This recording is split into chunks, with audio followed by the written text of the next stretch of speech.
so we have, including pledges, $255. Yay.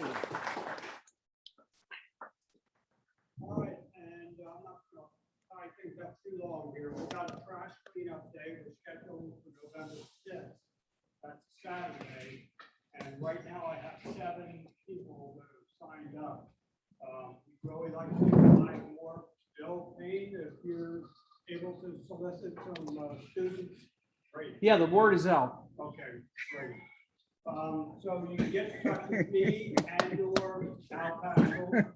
And we're gonna go ahead and do that. It'll be 8 a.m. that we'll meet over at the golf cart rental place. And we'll do our thing at that time.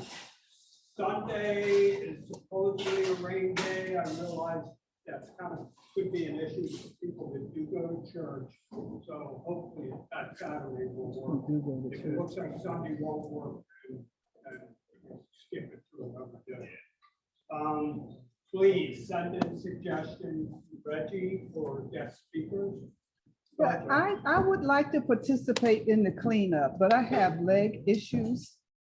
Can I come and just sit in the truck or something? I'll sit with you. Okay. Yeah. Thanks, Dave.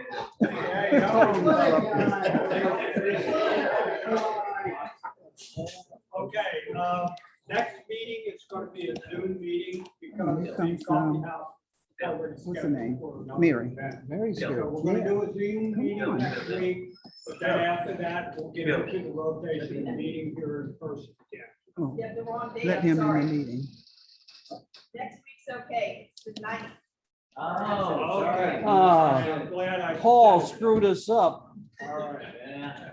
He just got back. Okay, we'll go through on the project, caboose project, real quick. Point of order. Yeah, go ahead. We have not done Rotary model or the pledge. You're right. Okay. And I'm gonna do the Rotary model. And pledge for the flag.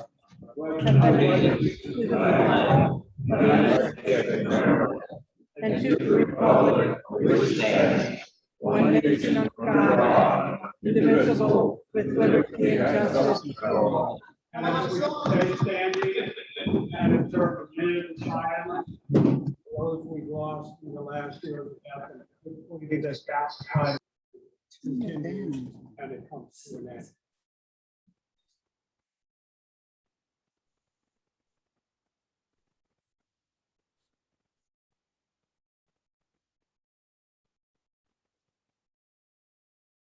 Okay, thank you. And go ahead and take a seat. Thank you, Phil. Yeah, you know, we're learning this thing again. All right, real quick, the caboose project, we're making good progress. We finished the roof primer. We've got the first paint coat on top of that. We got a little bit of edging to do and one more coat on the roof and we're done with the roof. So this Saturday, we're going to be working on it. Please, we could use help. We have primarily 3 of us right now, but we can always use more help. So 10 a.m. this Saturday over at the Cape Charles Museum, if you can lend a hand, we can really use the help. The weather's supposed to be nice.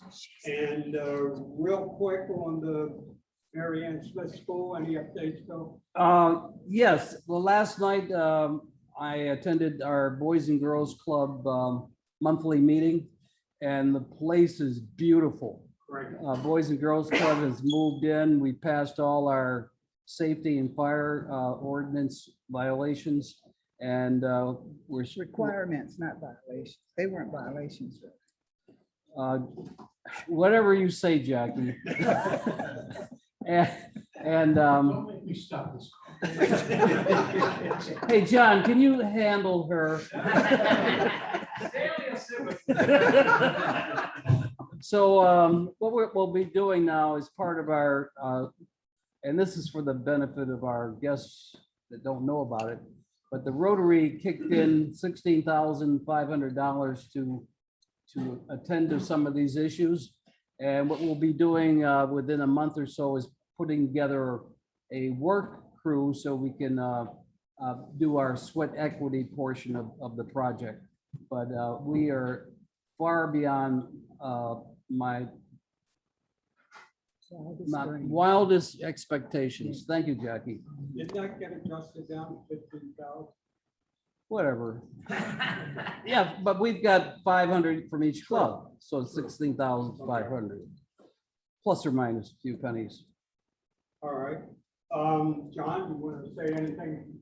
John Burns, YMCA, we're gonna be doing a little more fundraising, depends on our players, we've got a meeting, Stan, you get to sit with me after this meeting, because I want it.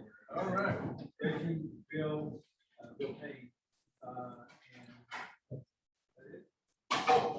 what, do you want to do that, or you like to? I think I was, but I've got it. Okay, no problem. We're about 10-minute meeting here, just talk about the next, like, we're doing, Wild's doing great, it's supposed to be great, finish up our. and we have several members here with the Invisible History Project. Does anyone want to speak to that or any updates? Yep, Reggie. We're continuing the process of organizing to get interviews done. I've had a couple of interviews on our way. We have some on the still upstream management schedule. And those interviews are crucial to getting information regarding the businesses and Americans who have significant roles in the big charts. And I have a personal interest in, obviously, because I was born here and I lived through 1947 up. So it's a very, very interesting, powerful project that we're doing. And you always need additional help, additional assistance. So if anyone else here may have some interest in participating in some way, just get in touch with Diane or me or Joan, or there's a host of us in here that you just touch bases with. Okay, Stan as well. Thanks a lot. Okay, and some of you may know I'm a real nut about small town histories. I love small town histories. I kind of roll that into the genealogy work that I do as well. And I made the offer before a little while ago, but the offer still stands. I have subscription services to 5 different newspaper archive sites. So if you have anything specific you'd like me to look back to the 1700s for specific people, news articles about them or whatever, I can do that. So just give me a search criteria what you're looking for, and I'd be happy to pull the articles, send you copies of the articles from any newspaper. Just something to keep in mind. Okay. This Saturday, there's a big event over in New Kent, on the other side of the world, other side of the bay, at the Colonial Downs racetrack. And the New Kent Rotary Club is putting on a big event there, sort of a car show, but they're going to have some stores with things to buy, food, drink, including adult beverages, I'm sure, and a lot of displays and so forth. So if you're looking for something to do on Saturday, that's a big event happening over there. It goes from 10 a.m. to 3 p.m. And we're still looking for an awards chairperson. Hopefully, now that we're starting to meet in person, somebody will speak up at one of our meetings.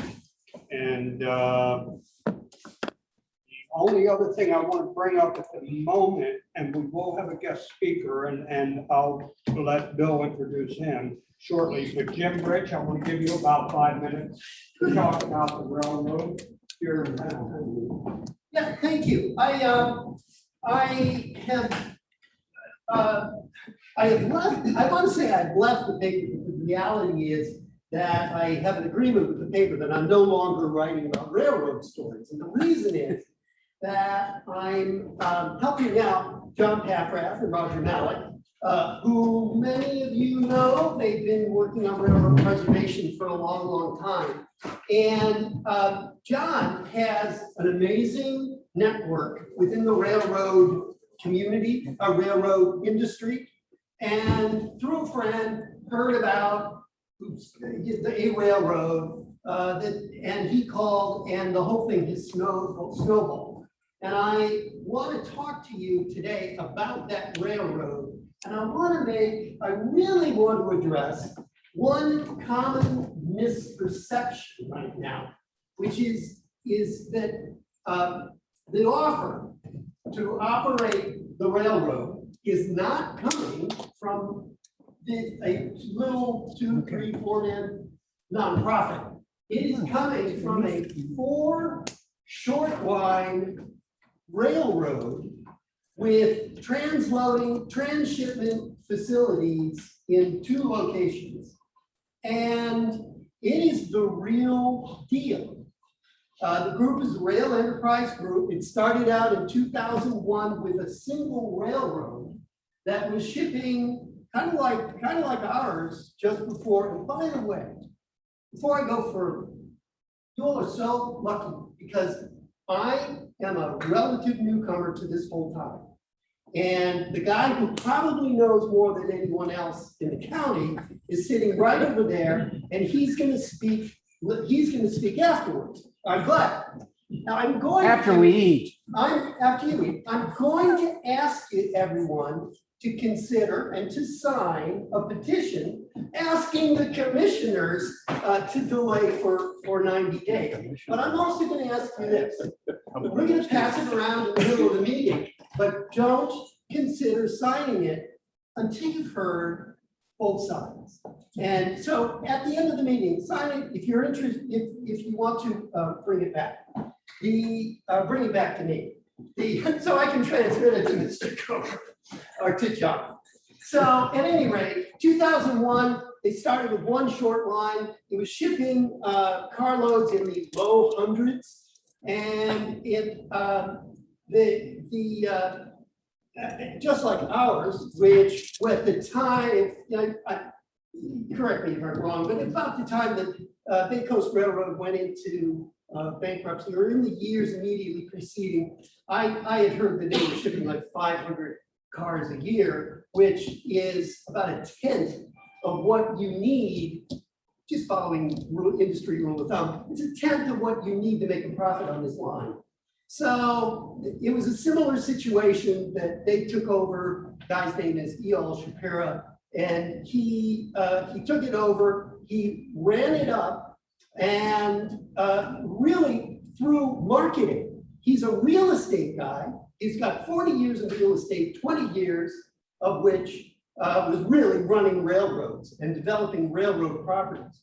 And so he mixes railroad operations with transshipment. It's really logistics. They call it forward positioning of product, where aggregate, it would be, it is for industries that want to get supplies close to the market, so that for just-in-time delivery or whatever, they can have it there easily, quickly. They do incubator projects. They'd be looking for incubator space here, where they could bring in small companies that are that can grow. Use the railroad, you can grow. And I'm going to pass this around. And what I want you to notice is in this first sheet, and this is their main hub in Edison, New Jersey. That it is a huge complex. Note that there's a river here, there's a highway here at the top, and they own the railroad that rides into it. Does this sound at all familiar to you? So they went on and they bought 3 more railroads. They now have railroads in Tennessee, New Jersey, Iowa, and Pennsylvania. So we would actually fit nicely as being kind of close to them. So there's other information here about the individual railroads that they own, about this forward positioning strategy, but it's really just one of many that has made this successful. So it could, we just want the commissioners to take it seriously. That's kind of the end. John and Roger are here. If you have any questions at the end, they know much more than I do. So they'll be happy to ask. And in the meantime, I'm going to ask everyone, or in fact, I'm going to just pass these out because I'm going to ask you to keep your copy and don't sign it yet. And if you think it's a good idea, and then give it to us after the meeting. Jim, I have Thank you a all. quick question. Yeah. Would this also include the large operation over at Little Creek? I am not aware, I am not the closest one to all of the deliberations. I have heard nothing about that. And, I'm sorry. And I think that really really the dynamic that's what's happening is the commission, this just sort of appeared out of nowhere at a very awkward time. Because they had already scheduled the tearing up of the tracks. Yep. Now, to their credit, they're starting in the northern end where the tracks are the worst. And maybe it's a blessing that they're taking it up, even for the long-term development. But down here, this end, supposedly the tracks are in pretty good shape. And one of the next steps, it really is critical to determine what the condition of the tracks is. And one of their next steps would be to put an inspection car on the tracks, spend a couple of days just going up and down. One of the neat things about this railroad is they own all this equipment. They own the equipment to repair the tracks. So some of the estimates, Mr. Coker, yes, I will ask you to sign. And so, yeah, thank you. Yeah. I already signed. All right, thank you. Minor worry. Okay, I'm sorry, I've probably spoken too long. So did Bill. Answer any questions after. Commission. Give a quick COVID report. Also. All right, right now, what I'm gonna do, we're gonna have a, go ahead. I can give a quick COVID report. You want. When are we gonna eat? Don't think that the COVID pandemic is over here. It's certainly not on the Eastern Shore. St. Charles had 5 new cases last week, 5 new cases the week before that, and 2 weeks before that, they had 5 new cases. So the incidence of new cases at Cape Charles is staying the same, and that's still at a pretty high rate if you consider our population. In Northampton County, it continues to come down, but again, our rate of new cases is in the high risk category as far as the CDC definition is concerned. Accomack County is even worse. It's the highest of all the areas that I kind of look at. It's improving a little, but it's still very high. Virginia Beach is getting better, as is the state in general, but everything is still in the high range. So this is not over. Don't think we didn't have another surge. People were thinking that, but in England, they're having another surge now, despite a high vaccination rate there. And it's becoming more and more clear, by the way, that a previous case of COVID does not protect you against a future case of COVID. We're seeing more and more cases in England of people getting COVID a second time. And that's been shown to be the case in this country as well. If you haven't had a booster yet, I mean, if you haven't had a vaccination, certainly get a vaccination. If you've been vaccinated and haven't had a booster, schedule your booster. Everybody can get a booster now. Well, it's over 65, which covers most of us. That's everybody. Actually, what I read too about a lot of these cases emerging are people who were already vaccinated, or who were already. That's right, but that booster gives you about a 10-fold less chance of getting COVID than you had before you got the booster. Do we know about these 5 cases, whether they're reinfection? Don't know. Infections of people that Don't know. vaccine? Don't know. Okay. Well, okay, everybody just be mindful of this. We really hope it's over, but maybe it's not. So just be a little careful out there. I'm gonna let Randy talk for a few minutes about how we're gonna do the billing for the meals for this real quick, just for this. Go ahead, Randy. I'm at least as hungry as little thing. As you know, we haven't been billing for meals because of COVID. Now we're starting in the middle of a quarter with in-person meetings. So what's going to happen is as you attend these meetings between now and the end of December, we'll keep track of who's attending. And we prepare the invoices that will come out in the third quarter, January. It'll include the billing for the meals that we consume between now and that point. Thinks he's In addition recording. to then the Recording. old way of doing it. You need a microphone. That's probably- Yeah, we have one. We'll bring it next meeting. We're just starting up again. Wi-Fi. Yeah, it's a little portable. Yes, one. Bluetooth. Anybody has any questions about that? Okay. And real quick, we're going to have a speaker that Bill Payne is presenting to us, but first, it sounds like everybody's hungry. So we'll go ahead and eat, and then we'll bring John Coker up, and we'll have Bill. Speaker goes first. Ladies first. And then speakers. All guests, please come up. You're first in line. You have lunch. You're first. Yeah.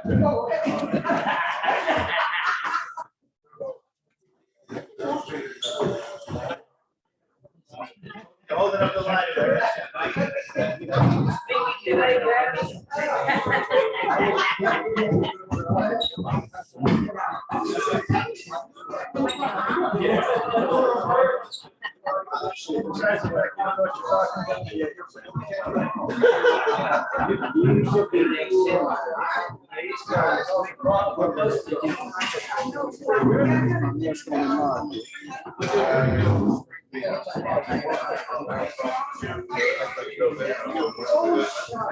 Price is increasing, which is the way we want it to do better. So it takes me a second.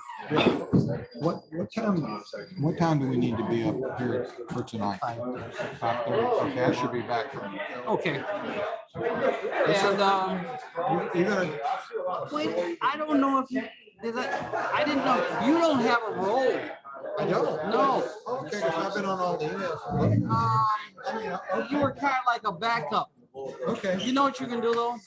If you can make it, you can help Alan and Al and Stanley vet the questions. Yeah, okay, I'll come. Okay.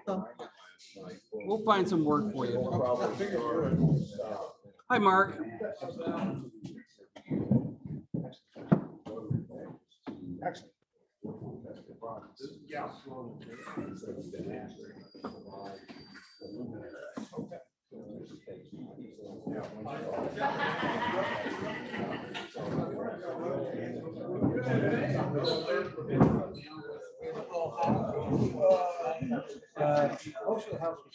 So Diane, are you there? Yes, can you hear me? Yeah, I can. Okay. The meeting is a little bit out of order, but you know, and Roberta is really pissed. Uh-oh. She says, you know, what's going on here? The food's gonna be cold and I want to get rid of my helper if you all. We'll do better next week. Wow, yeah, I did notice it was out of sync. Yeah, Diane, one person. People at home can be watching. Yeah, say hello to Diane, Alan. Diane, okay. Yeah. You see, Oh, hello, Alan, how are you? Alan can't hear you, of course. Oh, yes, okay, Alan has a little hearing problem. yes. But Well, other it's a than that, great turnout. we're doing pretty good. But you know, I don't know, we're not gonna have a Zoom meeting just for you. Well, I'm noticing that it is quite a production. Well, I don't think Paul ever told Roberta the count, so she just paid it for 20. Well, there's enough food. I'm not eating. I don't eat. And if we run out of food, we'll chalk it up to our first meeting back. We don't know what we're doing. You know what? That's fine for us, but she's embarrassed. She'll be very embarrassed. I know she's already given me an earful. And are you paying attention? I'm not the president. We'll pass it on to the president. Really? Yeah. And you know, we had no idea what to expect. Really? I Well, thought you they took a asked, count they the I thought last they asked meeting. for a show of hands. Oh, no. So what? Yeah, there's a lot more People that are there. Then you have people that aren't there, and you can't go by that anyway. People will say one thing and do another every time. Amen. It's not precise. It's Rotary.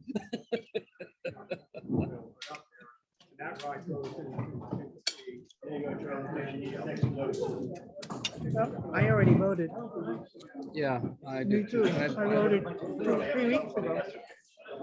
I voted About the same when I was time. on grand jury duty that time. Oh, On break, I walked over. you didn't go to Virginia Beach for grand jury? You were here in the county? Oh, yeah. Oh, We have, I'm on a super, two-county grand jury that's run for a year now. We meet once a month, and we deal with really significant things like murders, gangs. wow.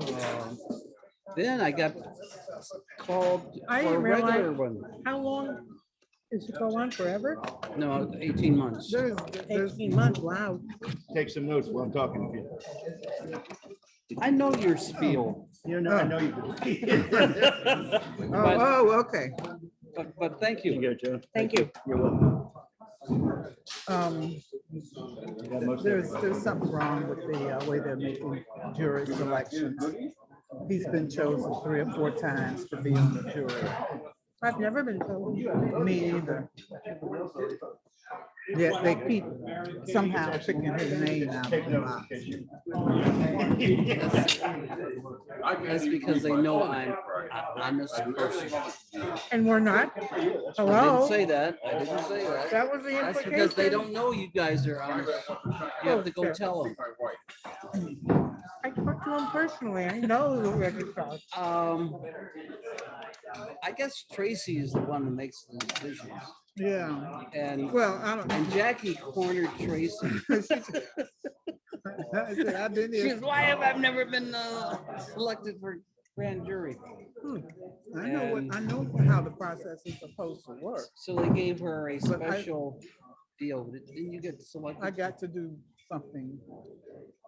Audit of the system. While I was in California, I got a form to fill out for a potential jury.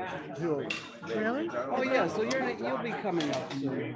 I don't think I ever filled out a form, but I thought the law said if you had a valid driver's license, you were on the poll, you were on the list. Yeah, you are. It's just you guys, it's like the lottery. You haven't been picked yet. Bill, that don't make no sense. 4 times? That doesn't make no sense. No sense. I don't, that's That 3 don't make- negatives. That don't make no sense. That don't make no sense. Right. Okay. That don't, that's 1. Aside from the grammar issue. The point. Joan is serious here. I was. Joan, I'll put a word in. This is just interesting.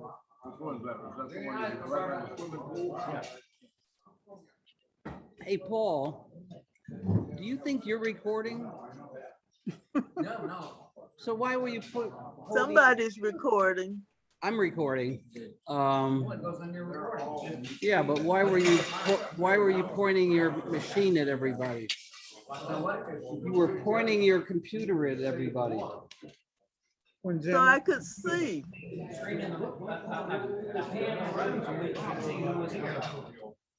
Oh, okay. Oh, on Yes, he on was your pointing screen. it so I He could was see. doing that for you, Diane. Yes, I know. But Diane, we're not going to do this if you're the only one. Yeah, it's quite a production. Even Mary is here. Hi, Mary.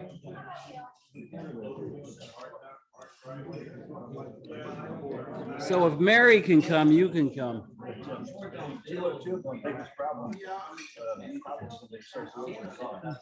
Okay, excuse me for a minute.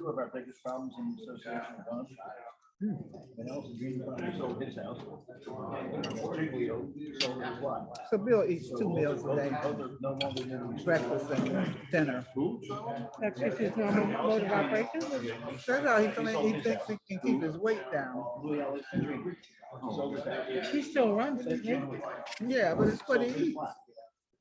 He had spam with his pancakes yesterday. Oh, yeah. He eats a lot of processed meat. They're both gone. I tell him not to buy bacon. He goes to not Half, he goes to Costco or either Wegmans, and he buys this package of bacon with 4 things in it, 4 packs in it. We have bacon on everything now. We had cut it out. We had stopped buying it.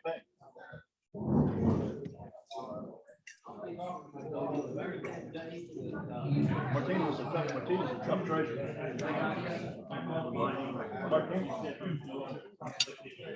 Oh, you could have got some salad. I may, still. So what do you have done with the acupuncturist? What do I what? What do you have done with the acupuncturist? Oh, New ones are really good. Yep. I went to her. I started because, Oh, it's for her. That's yeah, good. they're both hers. The one up in Wonderful. Belhaven. I like that. I started because I was having, I've been having balance issues. Oh, me too. Well, I think it's because of the fall I had 2 years ago down the stairs. Yeah. So, and I have neuropathy in my feet. And I said, and if possible, I'd like to lose weight.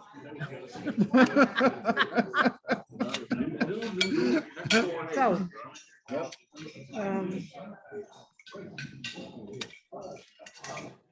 both ladies are very different from each other. The one up in Cte, They're both Asian. neither one. Girls are over here all by your little lonesome. Best company yet. I know. There you go. Phil is There's away. plenty more there. Help yourself. Thank you. What's that on your back? I have no idea. Probably just a mole. I want to make sure it wasn't a tick, because I had a tick sticking out. Oh, oh. Is it? Probably just that. I had one sticking out of my neck. I'm back. And it was Wow. still flipping its little legs. So what are you doing there, Diane? I'm watching everybody enjoy themselves. Okay, let me turn the So, Oh, you don't have to, because I can see from Paul's. one is. oh, yeah, that's right. Okay, Just ask me a few questions about me. turned out pretty good. Yes, the turnout is much larger than I thought. Yeah, I'm pleasantly surprised. Yes. Needles. We got a walk-on speaker. Some in my head, We'll probably be lucky to get out of here at my 1:30. hands, my chest, But I think Well, everybody, at one, my legs, my back. everybody's yeah, at 1 happy o'clock, talking. I'm gonna have to leave at 1 o'clock because I have another one. Oh, you have another I know Zoom? nothing about it. Yeah. And Okay. his wife. Well, I'll record everything and you'll see it. Yeah, every week. Okay. Yeah, but this is nice. Yeah. I Are you see. ready, John? Yeah, we can start while they're Oh, you eating. want something? I want something to drink. They have some tea over there. I don't know if it's sweet or not. Okay, listen up, everyone. I think that this is more of a presentation than an introduction because John Coker needs no introduction. Who doesn't know who John Coker is? Okay, everybody knows you. Do we really know who John? Yeah, so I get to do the presentation. Let me present John to you with a little story about my good friend. I first met John when he decided to run for Board of Supervisors for District 1. Well, at the same time, Jackie decided to run. I did not. Here comes the real truth. So John and Jackie had this fun kind of competition. John kicked our butts, but John was really the loser because I would not want that job on a. John is worked tirelessly for our district as long as he's been in the job. And I know that's from some personal interactions, John. And we've gotten to be really good friends. And he's come once again to give us an update on what's going on in the county. John Coker. All right. Yeah. Thank you. I'll try to live up to that introduction. So what I've done this about 3 or 4 times. And what I do is just kind of walk through the county business, so you get a feel for what's going on in the county. So everybody's got a piece of paper and a pen hopefully in front of them. So if you want to take notes as I'm blowing through this, if you want to grab me after, or you know, just kind of like I got a lot of stuff I'd like to go through, and a lot of people have me here. So I'm going to start with the county budget, and it's a COVID budget, which is kind of different. We cut expenses best we could 2 years ago to try to make up for this COVID stuff. Once we found out about it, and it's basically what's happened is that the revenue didn't go down; it went up. Okay, so we cut expenses, revenue went up, so that the county's in really good shape now. And you know, there's one caveat everybody knows about, and that's schools, okay, and I'll get to that in a few minutes. But as far as the taxes go, I don't see any need to increase real estate taxes. Probably won't be in the foreseeable future because there's a lot of building going on in the county. Revenues are up, and some of you know that the population's gone down a little bit. Actually, not a lot. That's 10 years. That's not a lot, okay? And oh, by the way, the redistricting is coming out, and the District 1 has got about 300 more people than we had 10 years ago. So District 1 is going to have to get smaller, okay, and spread it out across the rest of the districts, which I'm not happy about. But you know, I'll worry about that in 4 years if I decide to run it. And last but not least, everybody wonders, gee, the revenues are going up and the population is increasing. Why is that? And I can tell you that it's all about tourism. And if you don't like tourism, I'm sorry, but tourism it brings in about $90 million in revenue to this county every year. And there's a couple really good things about that, okay? Is that's money that's spent in the businesses here, and it keeps a lot of our businesses going year round. That historically couldn't go year round, okay, because there wasn't enough people, there wasn't enough activity to keep them going. So they might be open 3, 4, 5 months and then close for good, or maybe close for the season and open up next year. Now they're staying around, which is great. So that's really good. It generates hot tax, okay, which is really awesome. That's a transit occupancy tax. That's a tax on rentals. Okay, there's 2 good pieces about that. One is that it drives the county gets a bunch of dough. Okay, it's about $600,000 a year now, and it drives the tourism commission, which keeps the tourism going. Number 1, and number 2, and it drives. We have a tourism capital infrastructure fund. Okay, in which 50% of that money goes to it every year. Okay, and I was listening about the caboose and all that sort of stuff. There's a fund. There is some fund to fund that. Okay, some money to fund that.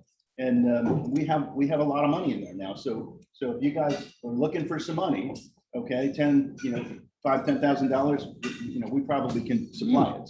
So make sure that comes up around February, March. Make sure, okay, that you get on that list and you fill out one of those applications. So all in all, things are going well. Okay, in the county, but money wise, and of course, by the way, it also helps in Uncle Sam get you $2 million last year, and another $2 million this year, so that makes things a lot easier. But we're not spending that money on recurring items. We're spending it on one-time items. Really important, because that money will probably come back. Who knows? But it won't be consistent. That's next thing is the school, and I don't know how much you guys want to talk about the school, so I'll try to be brief, which is hard for me. So I've been up to my eyeballs in this since the very beginning. 3 years ago, I'm the one that sort of pushed hard to put together a school board of supervisors joint operating committee. Okay, because everybody was just kicking this can down the road. Okay, and the high school was freaking falling apart. Anybody that's been to the high school, you see the tiles, you know, the stained tiles, see the tiles in the ceiling and all that. It was just ugly. It needed to get fixed. And so basically what we did is we laid it all out, okay, and we did a good job. Some things have to be torn down because it's just going to cost more to renovate than it would to build it. So we're going to build it. Okay, and some things are in really good shape. We're going to keep. We're just going to dress them up and make them look pretty. And then the middle school, we're basically going to build a whole new middle school. And for those of you that know, middle schools and high school kids should never be together. Okay, so we're sort of putting it away from the high school, separating it so they won't be intermixed during the day. All of them, you know, they just won't. They'll be a little bit intermixed. Okay, for special things, but mostly they won't see. You know, high school kids won't see the middle school all day long. That's the way it should be. Okay. So anyway, that's where it's going. In the meantime, everything's safe. Okay, we've had structural engineers in there, so nobody worried about it being safe. So you know, we borrowed a bunch of money. We're planning to borrow a bunch. In fact, we just borrowed a bunch on the 19th, which is a few days ago. Just borrowed another $43 million at 1.9%, 1.96%, which is awesome. It's about as low as you know you can borrow money tax free. And it's tax-free bonds. But anyway, it's all borrowed. We got the plan to pay it back, no problems with the current revenues, all that sort of stuff. So we're in good shape. The big curveball we got thrown in this is we were focusing on the high school, middle school. We didn't realize that both of the elementary schools, basically all their infrastructure systems, you know, HVAC and you know, heating and cooling, all that sort of stuff, they're all shot. Okay. They're 25 years old, totally shot. They weren't maintained, weren't systematically replacing with the units. So all of a sudden we got hit with, you know, $10 million in each of those schools of additional expense that we weren't planning on. We figured out how to get through that. Okay, we're going to get through that. We actually can use some of this money we're getting from Uncle Sam to help us pay for it. We're using some of their rainy day fund money, which right now is about 13 million bucks. Okay, to help pay for that. So we're paying for it and we can handle it, okay? But it was really a curveball. And the last thing I think, and I think this is really important, and anybody that can support us here, I'd appreciate it. The last thing we're doing is we're upgrading the Cte Building. That's you know, career technical, career technical education building. Okay, and why am I telling you about that? Because we're going to spend $3.5–4 million upgrading that building, bringing it up to date. Okay, so we're going to be able to have all the agriculture, maybe some aquaculture, a lot of skills-based stuff. Okay, and we want kids to think about that and start going into those. Okay, because technical education is a good education. And oh, by the way, okay, once they get that, okay, they can move over to the community college. Community college has a first-class advanced technical education system. Okay, so we've got both at the high school level, we should have it, and we're going to have it in probably a year and a half. Okay, and at the community college level, and we're going to work real hard to link them together. And that's my goal for the next year, is to make sure they're linked together, so it's real easy to start in the high school and move right into the community college. And oh, by the way, people say, gee, our kids grow up and they leave. Well, this is a good way to teach them skills, keep them, you know, in the high school, move them into the community college, keep their skills, and maybe get out and get a job. Okay, right here. And so anyway, bottom line is I think it's a great thing, and we're going to spend a lot of money making it happen. So let me keep going. So next thing is the statue in Eastville. You know, and you got to talk about it. Okay, it's gone. Okay, and it's not coming back. And it's one of those deals where, you know, I talked to hundreds of people, and so did most of the other supervisors. And typically what happens is you got about a third of the people that really hate it. They felt, you know, they really felt bad about it, shouldn't be there, okay? You got a third of the people that really don't care, okay? And you got a third of the people that really want it to stay. So here we are, you know, 60 days, 90 days down the road, okay? We got 2/3 of the people are happy, and the other third is not happy, but they're not talking much about it. So it's gone, it's over, it's behind us. And I personally am happy about that, because it was painful to listen to the people that didn't like it. Next is Carriage Grants. I mean, you probably all know about this, but I just remind you, got a couple $1 million in CARES money. We gave a couple $100,000 to the towns. Okay, we gave 600,000 roughly to small businesses so they could stay in business and keep paying their employees. Okay, we gave 300,000 to the 911 hazard pay for police and EMS and all that sort of stuff. Social services got a couple $100,000, and broadband for, you know, basically we pushed out broadband for areas that have a lot of small children, because children were going to school, okay, over the internet. Okay, so that we spent about $300,000 on broadband, and a bunch of other air systems and bathrooms and EMS vehicles, make them safer and all that sort of stuff. So we spent it on one-time items, but we spent it where it made sense, really for CARES type stuff. VDOT, you all see the light in Cape Charles. Hopefully you like it. Okay, some people have complained to me that it slows the traffic down. That's what it's supposed to do.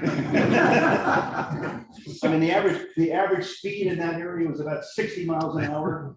I think it was 57 in one direction and 62 in the other, something like that. We slowed it down. Okay, and frankly, I'm really working with VDOT to slow it down to 45. Yeah. Good luck with that.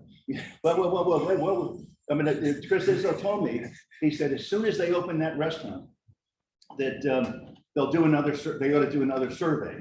Okay, so once the barbecue place gets opened up, operating, okay, we're gonna get VDOT in to do another survey. And the big deal with VDOT is you gotta do that survey in the summertime, okay? Because you can't do it in the winter time. That's what we always do them in November. That's their history. Not doing that. So let's see, keep going here. Groundwater issues. I mean, this is I think in some ways great news. I mean, the test wells in the lower part of the peninsula, actually, in our county, are all higher than, they're trending higher than they were 10 years ago. So they're all higher. So basically, we're doing a good job. And thanks to the farmers for help.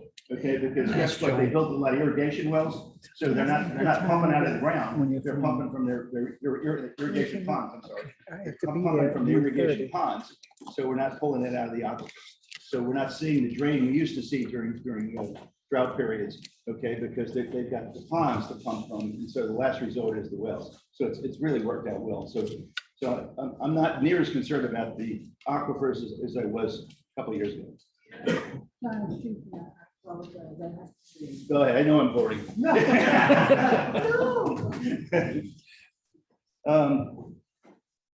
Let's see, Tourism Commission, we got a new, I mean, we blew it up a couple of years ago.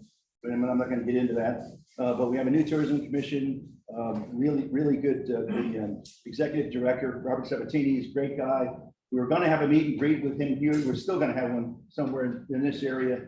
But it just gets, because of COVID, because of the outbreaks, because of this and because of that, it just didn't happen. But it's going to happen. But he's a great guy. And we've gotten some really good press. We're on WHRO. We had a half-hour slot, okay, that went with in Western Virginia and the Washington, D.C. area about a month ago. And it was outstanding. If you haven't seen it, you got to try to find it. But it was really outstanding. So tourism is going really well. Broadband, another success story. 4 years ago, that was one of my hot issues when I was running for supervisor. Okay, at broadband, the reach 4 years ago was about 40% of the people in our county. Today, or maybe by the end of this year, the reach is about 70%. That means that 70% of the people in Northampton County are close enough to hook up to broadband. Okay, we're expecting, okay, by the end of 2 more years, okay, so 21, 22, 23, maybe by the end of 23, okay, we're going to be 90%. And the county's taking some of this infrastructure money we're getting from the feds, okay, and we're putting it into broadband because we want to make sure that we're business friendly, employee friendly, county, and we're seeing, I mean, in my neighborhood, I got a small neighborhood, and Ellen knows my neighborhood.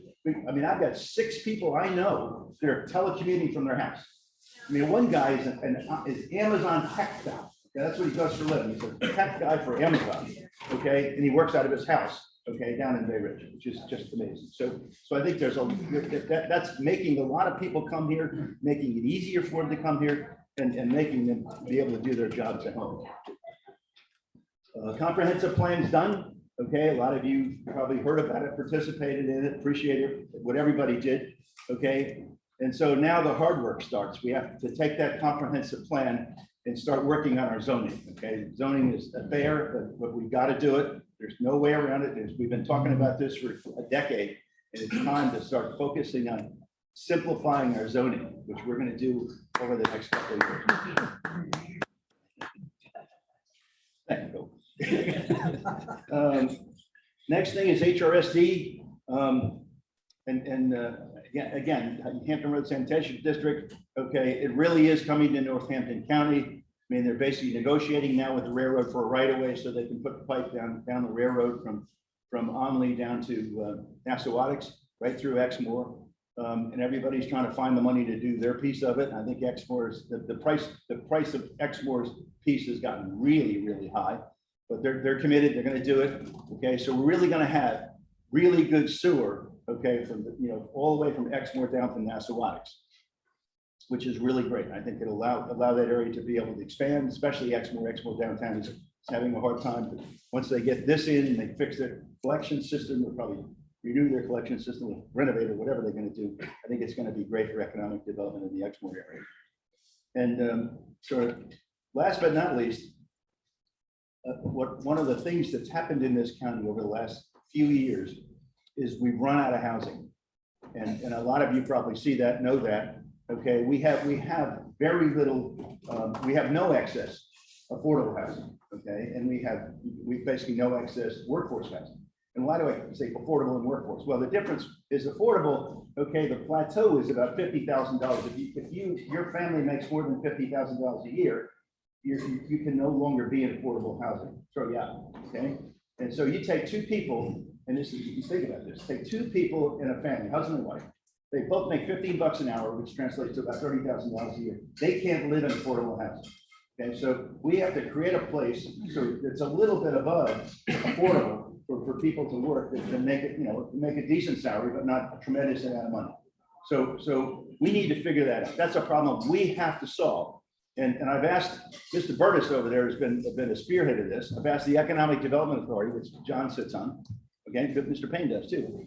Okay, and I've asked them to really look hard at this and figure out how we can create some plan for housing going forward, so we don't run out of gas. The good news is ANPDC has been working on this forever. Okay, they've got a housing authority. They built a lot of housing, and we're pushing them real hard to talk about multiple housing. These have to be multi-unit housing. We're talking 50, 100, okay? We're not talking 5s and 10s, okay? We're talking, this has got to be a big deal, okay? Which is just historically not something we've done in this county, but we absolutely have to do. And so stay tuned. You're going to hear a lot more about housing in the next 6 to 12 months, because we have to do it. If we don't, we're out of gas, okay? I mean, there's no places. We had 7 teachers, okay, that couldn't find a place to stay. A couple of them ended up in Accomack. Okay, teachers at our schools that had to go to Accomack because they couldn't find a place in Northampton County. So we need to figure out how to fix that, and to the extent any of you can help, I'd really appreciate it. So the last one, the one I skipped, okay, is the railroad. Okay, and for obvious reasons, okay, because you got railroad affectionaries here, man. They really know their stuff, right? So let me spend a couple minutes on the railroad. And then I'll, and again, I mean, I think there's a lot of misinformation floating around today. And I think that, the big question is, and especially the big question is, you listen to the stuff that Jim said earlier. Okay, at our peak in the last 20 years, we probably had 500 cars on that line, okay? That's peanuts, okay? We need to keep that line open, we need about 5,000 cars. And that's like, you sit there and say, wow, that's a big difference. It is a big difference, okay? And 2 years ago, maybe 3 years ago, I think it was 3 years ago, time goes by so fast. 3 years ago, Spencer Murray and I went to every business, okay, around here, okay? Went to the ag guys, we went to back in, it was Bay Shore back in those days, okay? But we even talked to these guys because they were thinking about buying it, okay? Or we talked to them later, a little bit later, when they got serious about it. And we couldn't even get 500 cars. I think we came up with 250 cars, okay? And that includes a bunch of ag guys up in Accomack that, they're still, want a line between Parksley and Hallwood. So this is not an easy problem, okay? And this is not going to be solved by, somebody coming in here. And I differ with Jim on the quality of the track. The track is junk, okay? They haven't done any work on the track. Maybe into Cape Charles and out of Cape Charles. They haven't done any work on that track going north from the Cape Charles light in years, probably a decade. It's one of those things, I'm not sure that the last owner, okay, I'm not gonna mention names, okay, ever spent any money on that track. He didn't have to. So anyway, bottom line is, it's a huge investment for whoever takes it over, okay? And it made more sense to us rather than spend millions of dollars, and that's what we're talking about, multi-millions of dollars to fix that track, okay? So 500 cars or maybe 250 cars a year can use it, which doesn't make it economically feasible at all, okay? We decided it's time to pull it out. And now somebody comes in literally at 11:58, okay, when the hammer is coming down at 12 o'clock, okay? And we, by the way, do not have an offer, okay? We have somebody that lives up in Massachusetts saying, gee whiz, we can take that over. And that's basically where it's at. So anyway, I'm not complaining. If we can do it, great. Okay, if it makes sense, great. But somebody's going to have to put some serious money on the table to make it feasible. But last but not least, okay, this is really important for things like Hrsd. Okay, that pipe that's coming from Onley down to Nassauatics. We have to keep that rail line. Okay, we have to. Okay, because we've got broadband going up it. We've got sewer now coming down it. And maybe someday this sewer plant right over here will go up to Eastville. Okay, hopefully it'll end up in Cheriton. So wherever we go, okay, we're going to need that line. We're going to need that right away because we'd never be able to afford, never ever be able to afford to buy the real estate to do something like that in the future. So we've got to keep the line. We've got to keep it for basically easements, okay, for our infrastructure. Okay, and if we don't do that, okay, we've lost the opportunity of a lifetime because we just won't be able to do that stuff. So it's a tough issue. Nobody wants to see the railroad go away, but at the end of the day, we could create some nice bike trails, okay, and I think that would help our tourism. And tourism is up, it really is helping fund the economy in our county. So anyway, I think that's probably all the hot buttons. I gave everybody a pen and a piece of paper, so if you want to write some notes down, feel free to ask me any question you want. I have a question, John. With regard to affordable housing. Can I suggest we have our desserts while John is asking questions, because I think it'll melt. So while we're doing that. Almost every day I drive by on Old Cape Charles Road, a multi-unit structure. It's just still sitting there empty, nothing's being done. Do you have any idea what the story is that? I don't actually. I had a little input on that a couple of years ago, and the last couple of years it's just died. So I have no idea what they're waiting for. I think they had permit to do septic. The sewer's not going to be there at least in the Cape Charles plan a year ago, a year and a half ago, was 2023.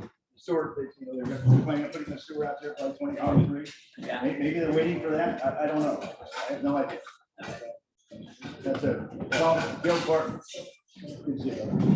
Bill Barr and Emmanuel question. Yeah.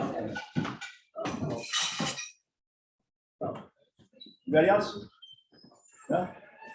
Thank you so much. Appreciate your time. Where's the new middle school going? Right next to the high school. And the Cte Building? It's gonna stay where it is. It just renovated. And where is that? There's cookies there If somewhere. you're looking at the high school from the road in front of it, it's on the left hand side. And a totally different building on the left hand side. Bill and John, real quick, this evening as the candidate for, how do people get into Facebook and watch? Is there a Facebook? Yeah, Joan has it. Where's Joan? Joan's gone? When Joan comes back, ask Joan. She Yeah. is- Okay. That's in the pub, we sent out a publication on it. Yeah, Okay. I actually can't be there because I've got a supervisor. So I'm gonna miss it. You got a question here? One more question. Shoot. First off, I just want to say, and as a newspaper man, I listen to a lot of politicians, I think it's refreshing to have someone who's focused on issues of the future and who has a clear record of getting things done. So, thank you for that. I heard the commissioners say that the cost of repairing the rail would be like $10 or $11 million. Where did that number come? I'm guessing working with DPRD, the State Railroad Commission, and working with the current railroad providers that we lease to, that's DCR and Buckingham Branch. So dealing with those three entities, coming up with a number that's pretty, and looking at the track and figuring out what they needed to do. So, I mean, and again, I mean, it's not scientific, okay, but is it educated? Yes. I know that I cannot speak for the owner of that railroad, but I do know that he's been down, has made at least a cursory look at the rails and is encouraged by what he's saying. And I think he's addressing this question about numbers and that sort of thing. He really is serious. The numbers that we were reporting in the paper a couple of weeks ago were $100,000 cash and $600,000 worth of rolling stock and other equipment. In the railroading industry, that's not a lot, but I think it was really intended as kind of an initial offer. And I think very much what you're seeing by this, it's been said it's kind of a marketing brochure that his offer came as. I think it's really because this all caught him kind of quickly. And these are complicated. A business plan is something that's complicated to put together. So he does have significant resources, and I know we have his interest. So I'm hoping for the best. And now we've heard both sides, and you have your petitions, and I hope you sign them. Thank you. I do have a question. Go ahead. Mr. Cooper, it seems apparent to me that we're in agreement on just about every issue that you spoke to, with a possible exception. I'm sorry. Okay. We are absolutely in agreement with you, sir, on every other issue you spoke to. And we would be among the strongest advocates for each of those issues and raising money. On the issue of the railroad, where we're clearly in disagreement,